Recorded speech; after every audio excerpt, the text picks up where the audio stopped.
For today's quiz, we have a beam, rod, whatever. There's a pivot point. We have 4 meters here, 10 meters here. We have a known force here, an unknown force here. And the thing's in equilibrium. Two things we can find. We can find the magnitude of this force, and we can find the force exerted at the pivot point, if any.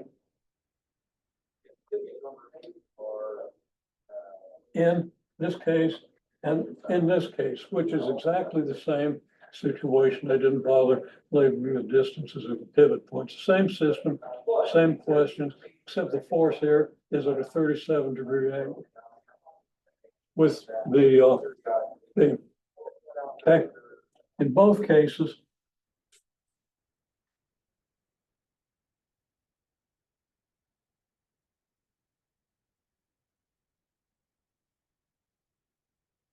some of the torques is 0. Some of the forces is 0.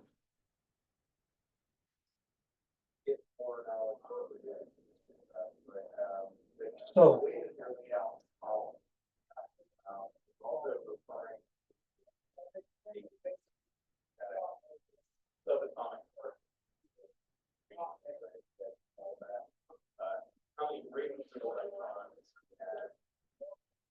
let's start with some of the torques. Now, intuitively, you see that this is going to tend to rotate the thing. Uh-oh.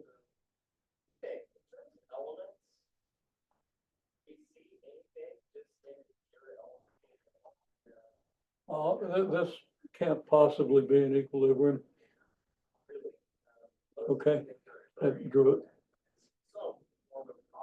carelessly. So I'm going to change it. Of course, when I evaluate the quiz, I'll take that into account. But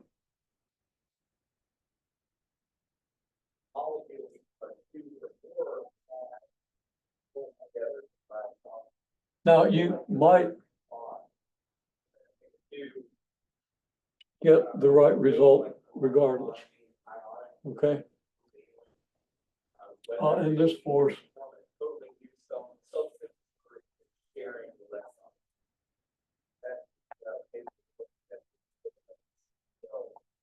because, of course, the way I had them written, unless there's another force you don't know about, you can't have equilibrium because both forces were rotating the thing counterclockwise.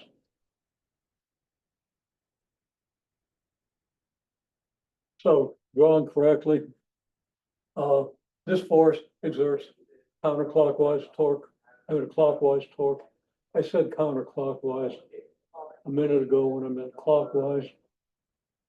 Always seems to me the counterclockwise connotes negative, but that's of course not the case. Yeah, a positive moment arm and a positive force gives you a positive torque. Okay, so in any case,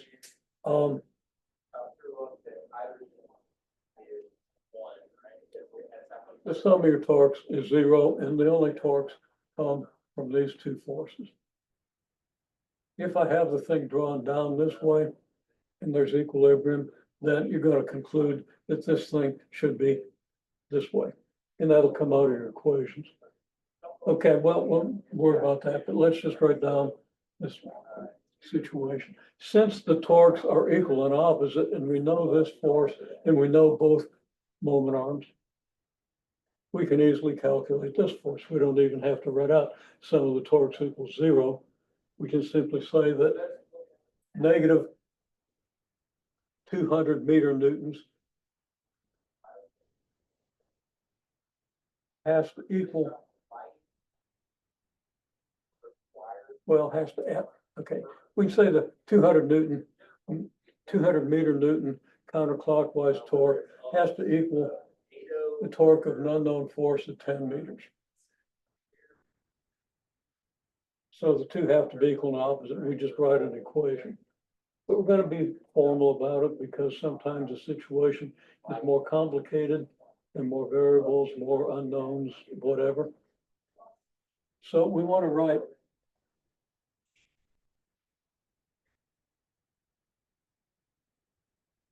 sum of the torques equals 0. So we can say that I'm going to write this in the most general possible form. The moment arm for this, assuming the I direction is this, assuming this thing's in the XY plane.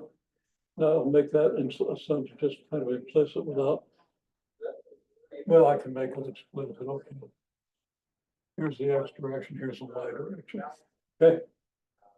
Now your moment arm here is then going to be -4 meters times I.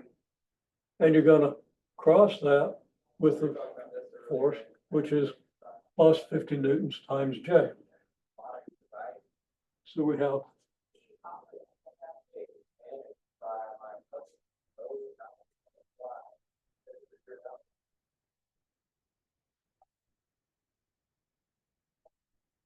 this cross product plus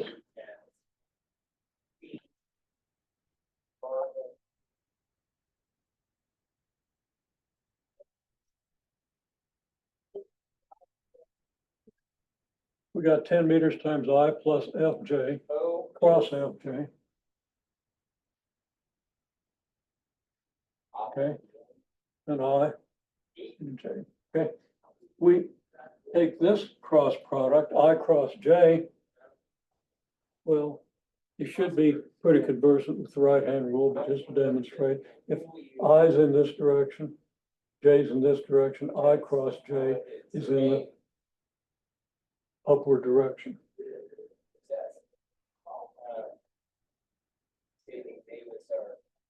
So we have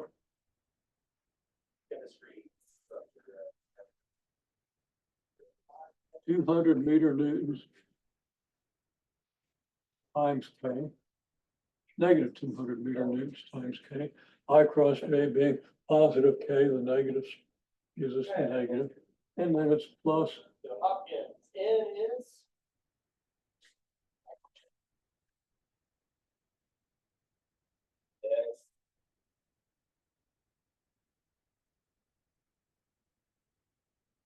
And now we solve for L. Really looking at those major. And that's really easy. F is going to be Carbon, hydrogen, oxygen, phosphorus, potassium, nitrogen, sulfur, which are those major life elements that Schnapp's. What it is. So next, Ca is two different elements. Ca, which is. And you can check that out. 20 newtons times 10 meters is 200 meter newtons. That's counterclockwise. Counterclockwise. And 4 meters times 50 newtons is 200 meter newtons, which is clockwise. So we have a negative 200 meter newtons and positive 200 meter newtons. Adds up to 0. That's intuitive. This is how you write it out formally. Again, we don't really have to write this one out formally. If we have a little intuition, I think everybody pretty much does. But other times you do have to be formal, so you want to be able to do that. Calcium and iron. Okay, now. Also, two of our major, sometimes referred to as. Sum of your forces equals 0. Well, we could kind of realize now that a 50 Newton force in this direction and a 20 Newton force in this direction isn't adding up to 0. But the thing is in equilibrium, so there has to be another force. Well, implicitly, the force is exerted at the pivot point. So let's just draw a little schematic again. Here's your pivot point. Here's a force. Here's a force. And this is 50 newtons, and this is 20 newtons. And then you have F sub P, the force at the pivot. Well,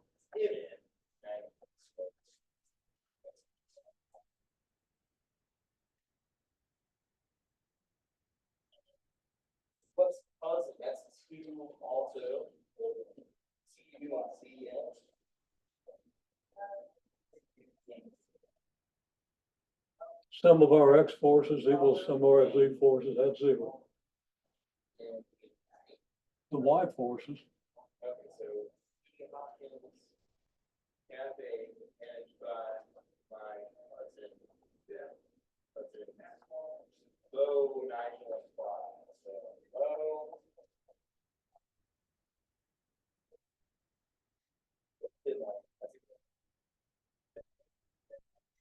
Nickel.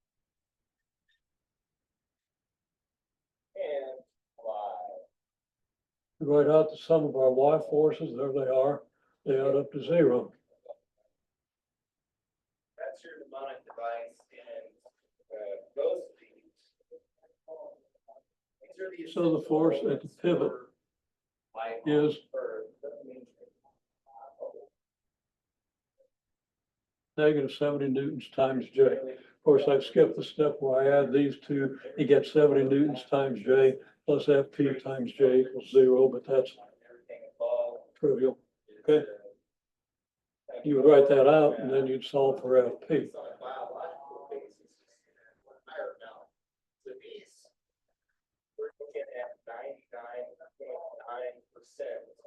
of life on Earth is coming from these elements. And you kind of want to stay with this scheme when things aren't completely obvious. And even if they are completely obvious, you probably want to write them out that way. And then the rest of them are. It simplifies life a whole lot. You have to make many fewer decisions and cut many fewer corners if you keep yourself, if you confine yourself to these constraints, this constraint of writing out the equilibrium conditions. When we talk about planes, that's really. Okay. The basic. Now, unfortunately, I haven't had a chance to look at all of your homework. I usually like to look at it before class. I had a meeting before my first class this morning. Someone came in a little later than I was able to work last night, so I'll be looking at them today. Also, I'll mention that I think I mentioned before, if you email me and ask me for a copy of your test with my annotations, it's taken me a long time to do annotations because I got to digest it and figure out just what to say. Sometimes it's easier than others, depending on the complexity of the situation. I usually know, but it just takes a while to get it in there. And I'm way behind on that, and I apologize for that. But they're ready, except for one that I'll get this afternoon. So if you email me, and at least one of you hasn't gotten the reply, at least one person has gotten the reply. Okay. But you need to email me because I'm not going to motivate the email for the reason that I could accidentally email somebody something that's privacy protected, belongs to somebody else. Okay. And I'm doing it by email, not printing these things out. Just too much paper. And well, there are various reasons. The email will work. If for some reason you can't get it by email and really want me to print it out, well, it's not that much trouble. I'll do it and I'll hand it to you in person. Okay. But you can print it out from the email if you choose to. Okay.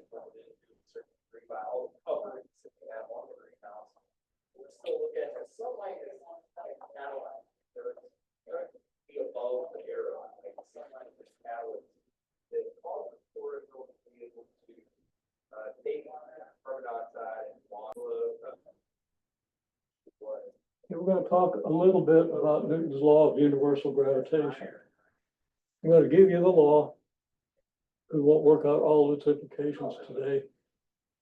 We still have things to talk about in chapter 12, but till I have a chance to look at your homework, not sure what I need to say there. Okay, so we have two masses. those masses attract each other gravitationally.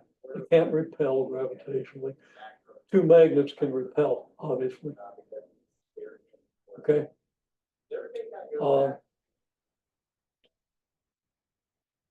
The force fields from the magnets have direction. So do the force fields, the gravitational force fields, but they're all toward the masses. Okay. So it doesn't matter if these masses are equal or not. They exert equal and opposite forces. Some of them, I think you'll see sort of questionable. So I think the first two columns anyway are those that are like opposite. All this mass M1, all this mass M2. I've got to look up the subscript conventions. This is either F12 or F21, depending how you read subscripts. And I might have it backwards when I'm going to do this, just to indicate these are equal and opposite forces.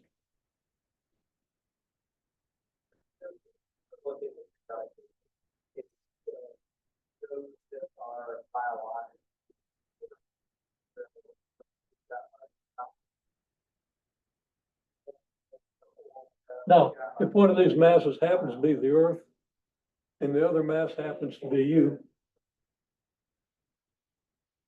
well, I haven't done a very good job of drawing you. You're not a sphere or a circle or anything, obviously. Okay, but you might as well be as far as the Earth is concerned, because you're a lot bigger than the Earth, or maybe it's the other way around. One of you is bigger. I get confused. Okay.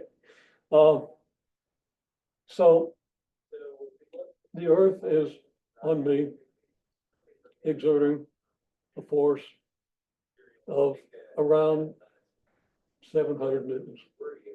Okay. Some of y'all outweigh me. Maybe all of you do. Okay. They've been losing weight intentionally for dietary reasons.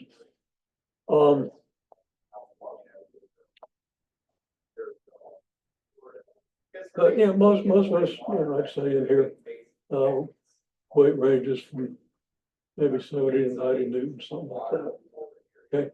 Okay. I'm sorry. Said 70 newtons. I'm 70 kilograms, 700 newtons, ballpark. So you go ballpark 900, maybe a little more. So we might be a little less than 70, although y'all look pretty solid. Okay.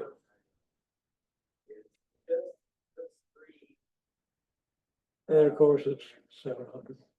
Anyhow, gravity is exerting a force on me of 700 newtons. I am, in my turn, exerting a force on the whole blank Earth of 700 newtons. I hope I'm saying 700 instead of 70. Okay.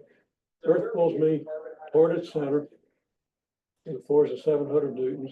I pull Earth towards me with a force of 700 newtons. I notice the Earth really doesn't. So if I jump in my vertical leap, but I can't do that, I go right through the ceiling. But if I was to do my famous vertical jump, the Earth wouldn't move very far. Okay, there'd be a little bit of a shock wave because it is shocking. There'd be a little bit of a elastic wave produced from the floor, which would transmit to the soil, but then dissipate. Okay, and before the whole Earth moved, the whole result of my jump would just heat the Earth up a little bit, which we could use. It's kind of chilly today, but I'm not going to be jumping anyway. Okay. Okay, so we have all this equal and opposite forces. You want to get that idea in your head, because it seems like I should be exerting a lot less force on the Earth than it is on me. That's kind of the intuitive thought, but it's not. The forces are equal and opposite. Okay. And again, in reality, I'm just deforming the shape of the floor, the beams beneath, or beams, I think this might be in a concrete slab, so the concrete's being compressed a little bit, the earth beneath. You know, the earth really doesn't notice that much, except locally. What are But the force is there. Okay, well, that's great. There's a rule for this. Now I'm gonna make a little more detailed picture.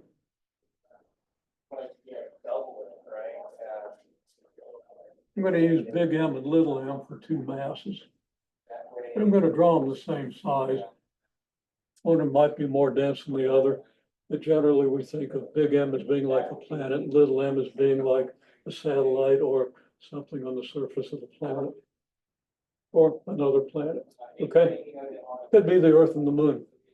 It works just fine.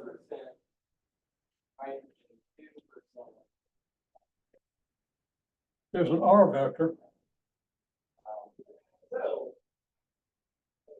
It goes from the center mass here, the center mass here. At least if these are spheres. Okay, homogeneous spheres. If they're asteroids, things can get a little weird, but they aren't that big, so it doesn't really matter too much where the center is, unless you happen to be on them.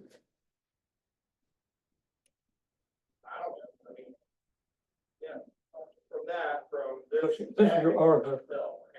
Not that it helps either. What that other 90%.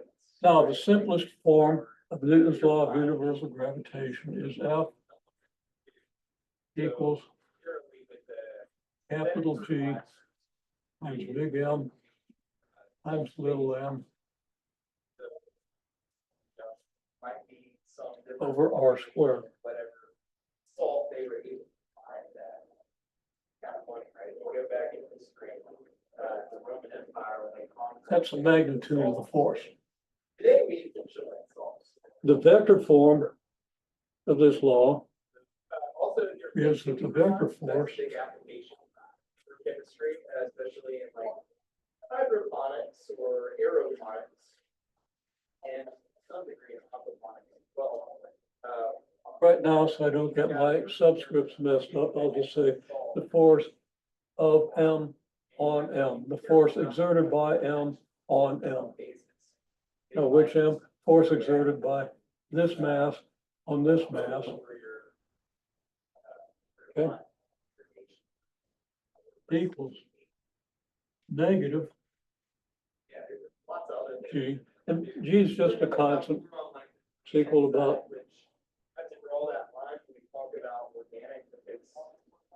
6.67 times 10 to the negative 11th Newton meter squared per kilogram squared. Okay, just a simple constant. It got units. And incidentally, so you need to be paying more attention to units when you do your tests and homework and everything. I've been kind of telling you that from the beginning, but on the tests, I saw some kind of bad errors that wouldn't have been there if units had been used correctly and rigorously. Okay, anyhow, you got negative big G. It's got units. Make sure it's got the right units and make sure the units here match up. Okay, now big M.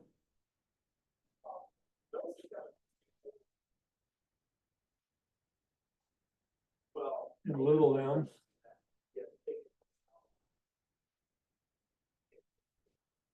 over R squared. But there's a vector involved, which is alfalfa field, for instance, which gets into a whole other realm. R with a little, and I'm not sure what you call that thing, hat, R hat. There's a more official name for it. Yeah, lots of different languages. So what's in that bag is often it's that breakdown of the percentages than the rest of the stuff. Whatever that body of that was. So R hat is just R divided by the magnitude of R, which is a unit vector. Gross, but hey, that's also that vector.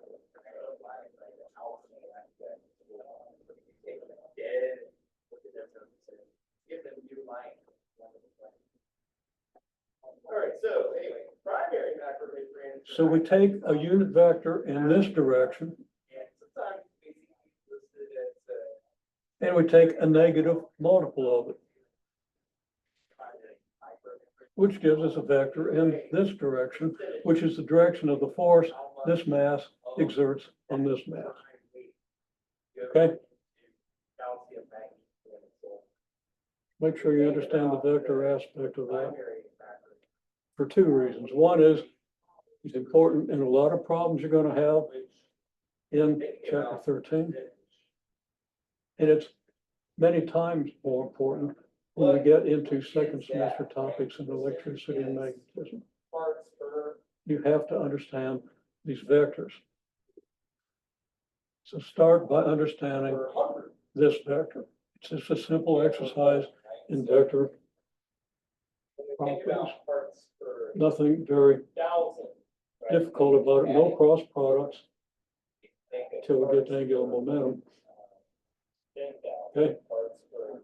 Like satellites have angular momentum. If you want to change the plane of the orbit, you got to change the angular momentum. So we get to It gets tricky. parts per million, You don't just which turn your spacecraft steering wheel.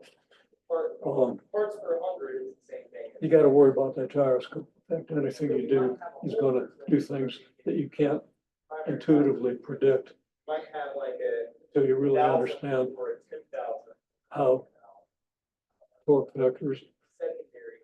influence angular influence Then when it comes to the micronutrients, we say trace amounts. angular velocity. If what torque vectors give you angular acceleration, which influences your angular velocity, which influences the plane of your orbit. Well, that's something you can worry about not sooner than the weekend and maybe even early next week, okay? And it's not that hard if you understand what we're doing in chapter 12 or chapter 11, whichever chapter that is. Okay, You're talking about all plants, you're talking about. so example,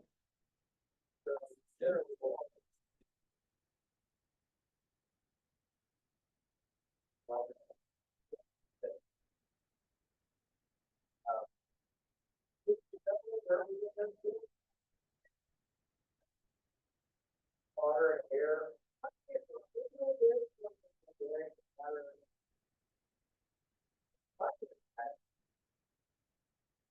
mass of the earth is this, mass of me is 70 kilograms. I'd use one of you, but I don't know what your masses are, okay? Will, usually not. I don't know if I agree with that, but, either way, we. Magnitude of the R vector is approximately 4,000 miles. An easy number to remember. What we had outdoors. So then we think about like our fluidity, our pipe fluidity. It's actually. But since G is given in metric units, in fundamental units of kilogram meters and seconds, we're gonna change it miles to kilometers, and it's about 6,400 kilometers. It's between 63 and 64. I'm kind of rounding up a little bit because I still need to lose just a little bit of weight, so I want to fool myself. Okay? So if self-delusion tells me I need to use a bigger radius. Broke it down and accumulates bonds that then later. Now, if I was worried about being underweight, then I'd use 6,300 kilometers.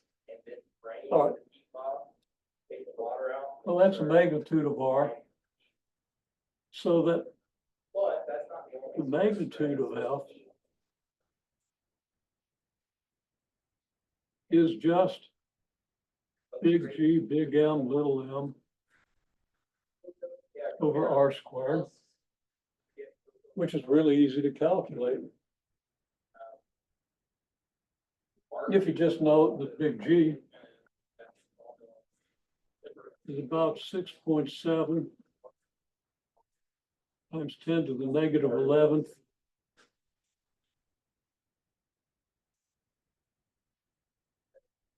Newton meter squared per kilogram squared. We divide that over by 6.4 times 10 to the 6th meters. And that's got to be squared. And notice that the square meter we get here is going to divide into the square meter we get here the whole way. Okay. Well, there's two things in particular you might find. And then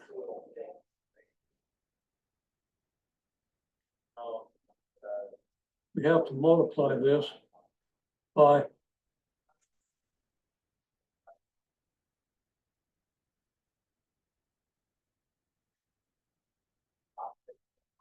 again, didn't leave myself much room, but the two masses, product of the two masses, my 70 kilograms and the Earth 10 to the 24th kilograms.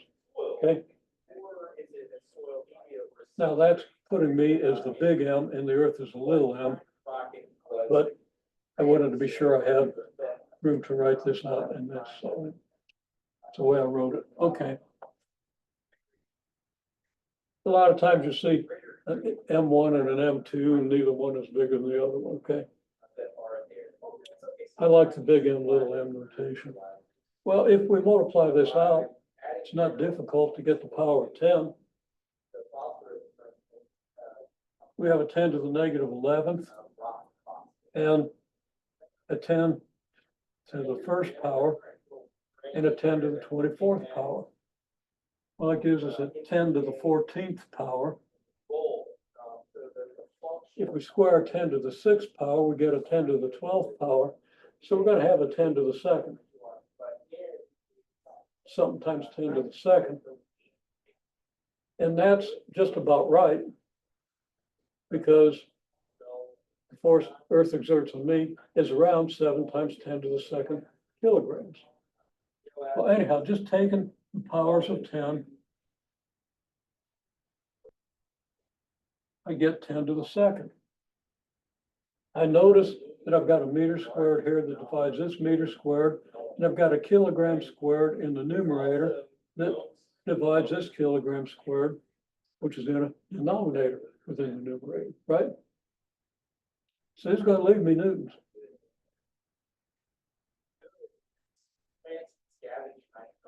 Now I've got to multiply 6.67 by 70 by 6. 6.7 times 6 is 40. Well, 6 2/3 times 6 is 40. So it's just a smidgen over 40. And if you square 6.4, what do you get? You get about 40. Okay. So I've got a 40 up here and about a 40 down here. And the other thing is left is that 70.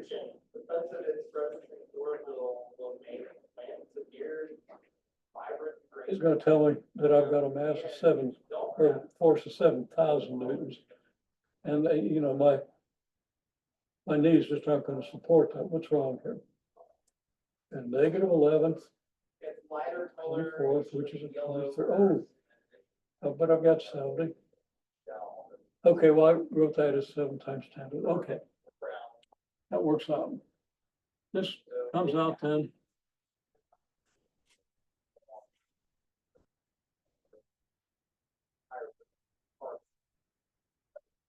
$700 newtons.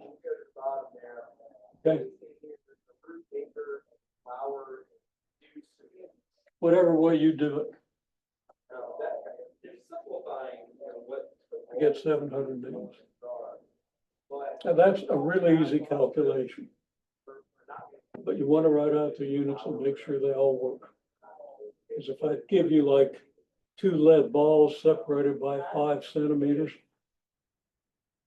and you put centimeters in here for your radius and square it without being careful about your units, you're going to get a result that's 10,000 times what it should be. That spacecraft crashed into Mars because somebody used pounds instead of kilograms in this formula.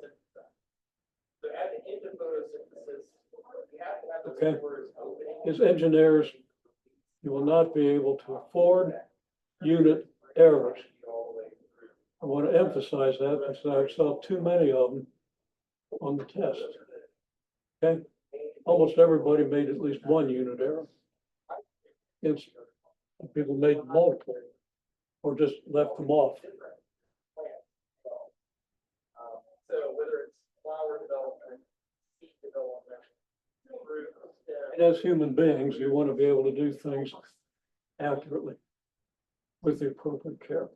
Okay, so even people in a physics course who aren't on the engineering track need to develop the habit of being really careful. It's hard to do when you're dealing with all this booming, buzzing confusion in physics, which is just a lot of confusion until you sort it out. It's real easy to not pay much attention to your units. all right, Okay. so It's critical that you do lower them. Okay. Well, let's do the vector calculation now. Let's see. Get the vector from the center of the earth to me. Of course, the earth is rotating. Well, let's ignore that for a moment. I do have a centripetal acceleration. Okay. I'm moving in a circle at latitude 37 degrees or whatever it is. Okay. So moving in a circle about the center of the earth, approximate radius,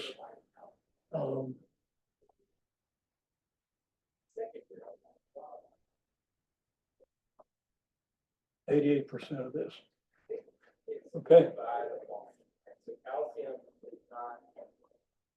So I'll just choose my direction. Here's the earth. Here's the center. Here's me. Structure of at cell membranes, but it's also. approximately 37 degrees. So without that phosphorus, like, you wouldn't have the primary function. So that Still incredibly important. actually be 80%. But, it's- But anyhow, here's my R vector. Let's just say that R equals 6,400 times 0.8 is, oh man, Typically will not see 3,200 miles, but unless it is something. okay. 480 plus 24 is 504. One part per million. Offer. We're looking at 100%. It's 6 parts per million.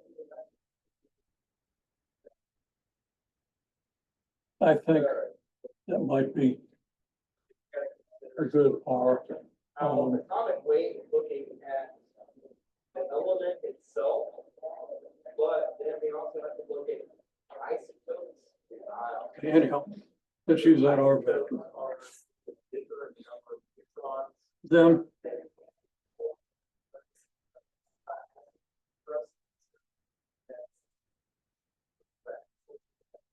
R hat equals R over R. Should be approximately equal to point I plus 0.6J. Not sure that works out for these numbers because we're really focusing in real well right now. Okay, so point I plus 0.6J. Magnitude of F. Well, F. Look at that net charge overall. So typically, we don't find the elements particle form, we find them in an ionic form. Or in a molecular. Some of them we find in ionic molecular. The hat should go on the R instead of above the arrow, but means the same thing. Now you understand that I could find the magnitude of this. Matter of fact, I could do this as negative big G, big M, little m So most frequently we see CEC, cation and state. over R dot R. But anion.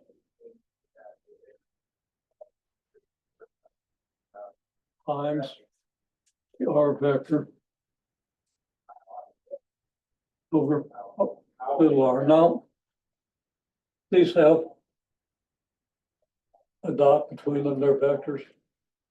This is a vector, this isn't a vector, it's the magnitude of the vector. To emphasize the difference, I'm going to put absolute value, magnitude signs, whatever, around the little r, which I've expressed here. Just to be really sure that we're distinguishing vectors from scalars, I'm going to put the norm sign around this magnitude. Okay.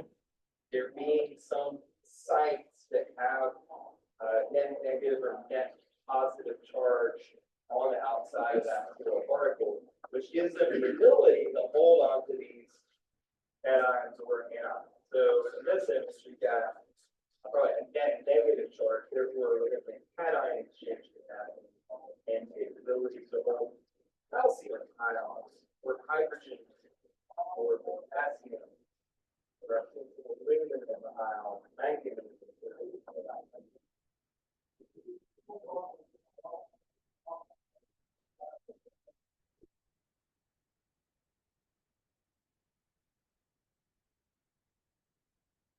Here's the. I didn't leave myself room to write this out.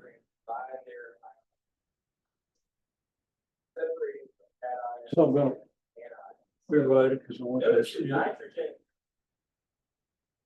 Don't.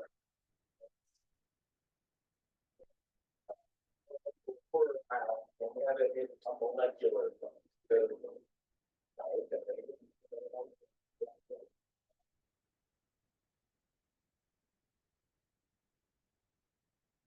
It's kind of weird. It's where it's positioned on the periodic table. It has to join with something.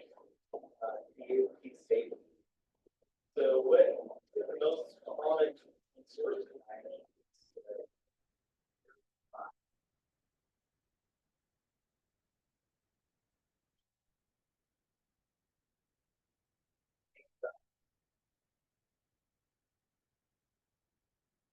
All around us, right? So what is our air composed of? Still not going to have room to write this out. And we're carbon dioxide. It's I do want you to see it. So I'm going to say this is over R two divided by to stick together, kind of balancing around the ether. So R dot R multiplied by square root of it both has a cation and an anion. R dot R.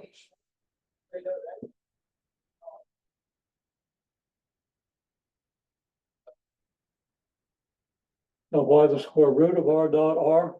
R dot R is a square of the magnitude of R. The basic property of the dot product. No neon, but just Okay. like a slight formula difference. And if you're not familiar with that, Yeah. experiment around and convince yourself. Just take a vector, find its magnitude, square the theorem. And then dot the thing and you'll get the square of it. What you took the square root of when you use Pythagorean theorem. You just can verify that R dot R has to equal the square of the magnitude of R. So I'm not gonna do that. But, so where do you think ammonia And is coming from?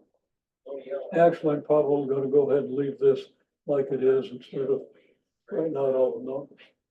Leave that to you. I recommend that you do that for this vector.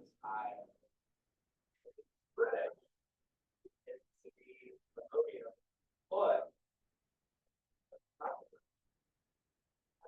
drive out.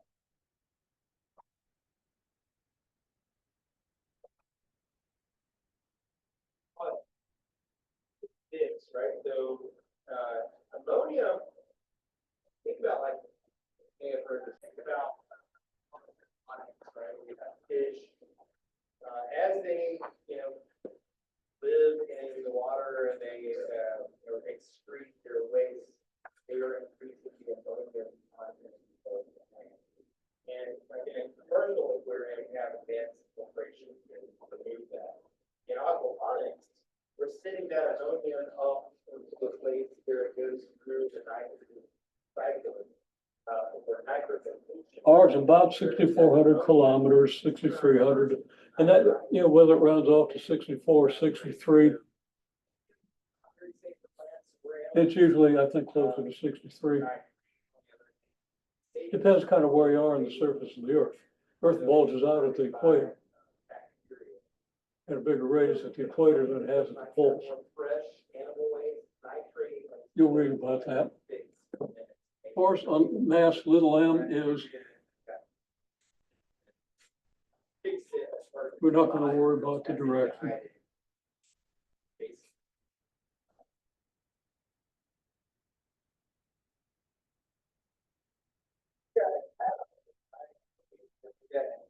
Okay. G is always the same. Big M is the mass of the earth. That's not changing. R is a distance from the center of the earth to wherever you happen to be. And most places on the surface of the earth, R is around 38, around 6,340 kilometers, something like that. Your book will give you a mean distance. The reason I never remember it is because it changes and it's different here than it is there.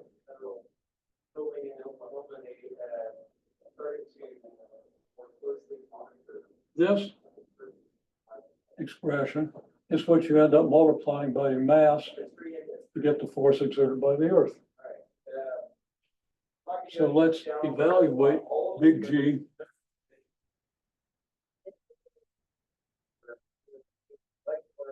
Big M over R squared.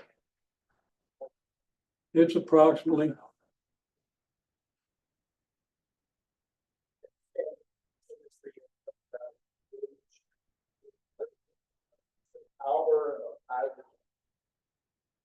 and pH is the measurement of the ratio of hydrogen to hydroxide.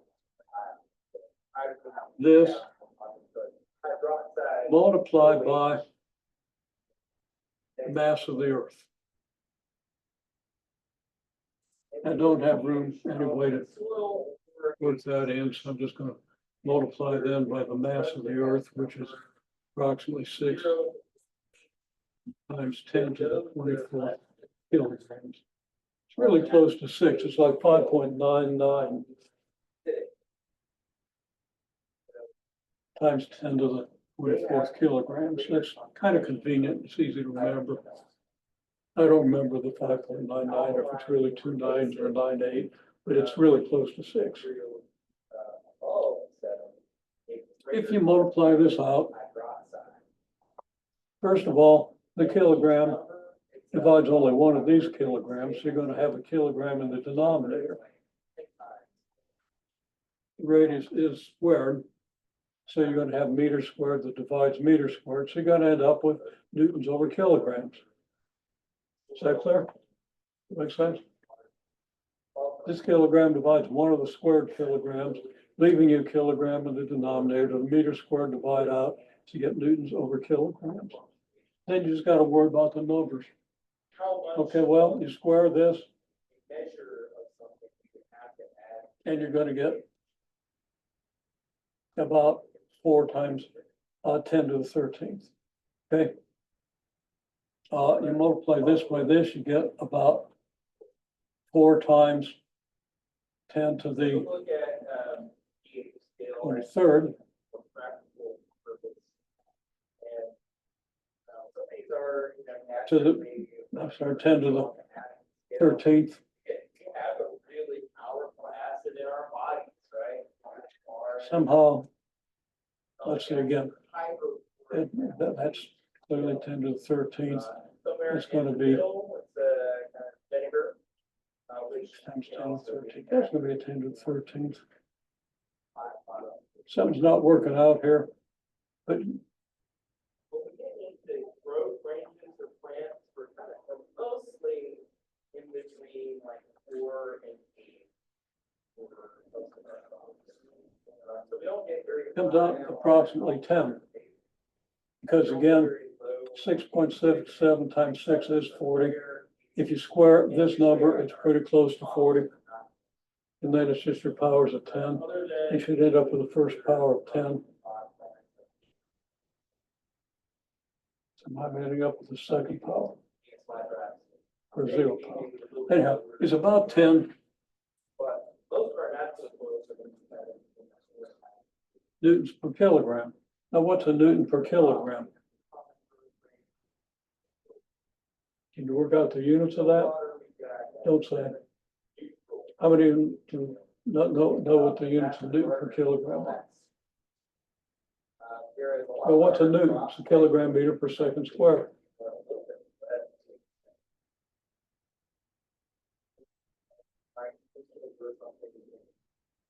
Try to have a more acidic soil.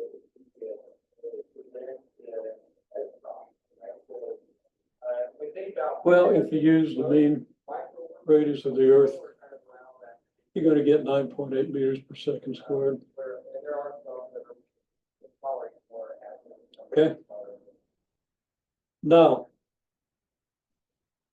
between here and the height of the highest mountain on Earth, okay, about 30,000 feet, about 10,000 meters. Okay. The deepest point in the ocean is about as deep as the top of Everest is high, a little deeper actually. So you have a variation on the surface, the rock surface of the Earth, ignoring the water that you can't get down through because it crushes you. And you can't really go up and spend much time at the top of Everest or your brain explodes. You can't perfuse oxygen and you end up with altitude sickness and you die. Okay? Well, right, it's kind of in that kind of medium range there. So But the difference there is on the order of 10 kilometers or 10,000 meters. Now 10 kilometers out of 6,400 doesn't make much difference, right? so. If I use 6,410 or 6,390, it'd still come out with about the same result down to at least the second, third decimal place. Well, at least the second decimal place, maybe a difference in the third, maybe not till the fourth, okay? You can work that out. And you can actually do a differential approximation and work it out even easier. Okay, so if you're talking about motion within 10 kilometers of the surface of the Earth, airplanes can go up higher than that, they go 2-3 times that high. Even at that height, doesn't make much difference. Your acceleration of gravity is about 9.8 meters per second squared. And you can use MGH for potential energy. If you do want to be sure to state your reference point. Some people tried to use MGH in the incorrect place. Okay, place where you had a spring or something like that. And actually the problem that had the spring in it, you did have a potential energy change due to gravity, where MGH could have been relevant. There's another one, and I forget exactly where that occurred, where MGH was used by at least a couple of people, but it wasn't appropriate. Okay, and you had a different kind of potential energy. All that is a repeated caution. Don't use MGH unless you're sure that it's right. And basically that means you're sure that you're within a few tens of kilometers of the surface of the Earth, or at least close enough that a little variation in G doesn't matter. If G isn't constant, that doesn't work because the work done by the gravitational force is not constant as you move upward. Then you have to do what I'm going to show you here, which is really easy. The gravitational potential energy of the Earth or of any planet.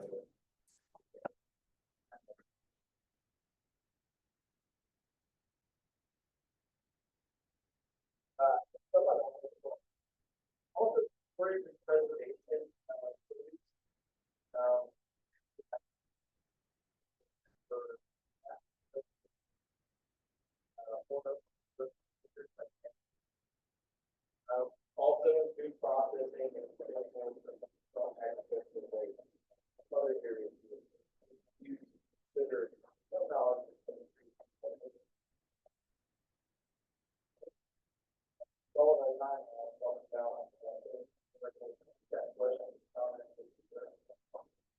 Now I say 6,400 kilometers. Really, you want to use the mean radius of the Earth, which is 6,340 or something like that. Okay. Use 6,400, you're going to get something that is significantly different from 9.8 kilometers. Really lose a couple of decimal places, a couple of tenths.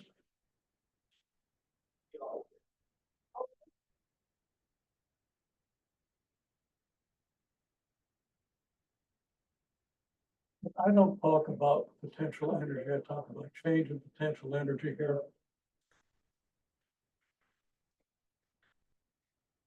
I like mg delta y to emphasize that it's a change in potential energy that's part of your energy conservation. And if you use MGH, you got to be very meticulous about your reference point and always use the same reference point.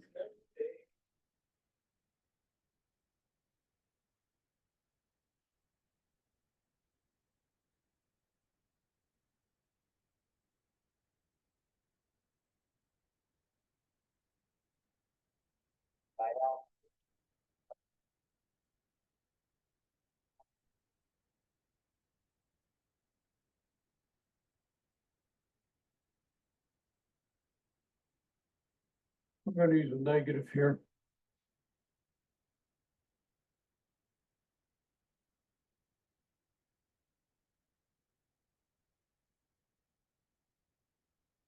So that this big G big M over R squared is about 9.8 meters per second squared.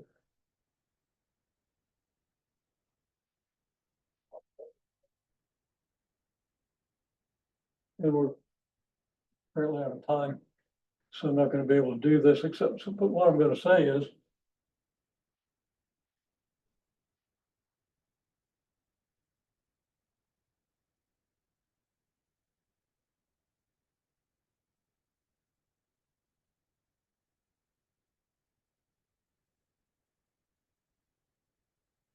you change in potential energy, you just have to integrate the force,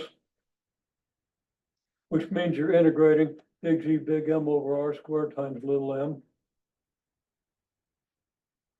from R1 to R2. And we'll start there next time, but you'll have at least one problem that addresses that. Does that make sense? Okay.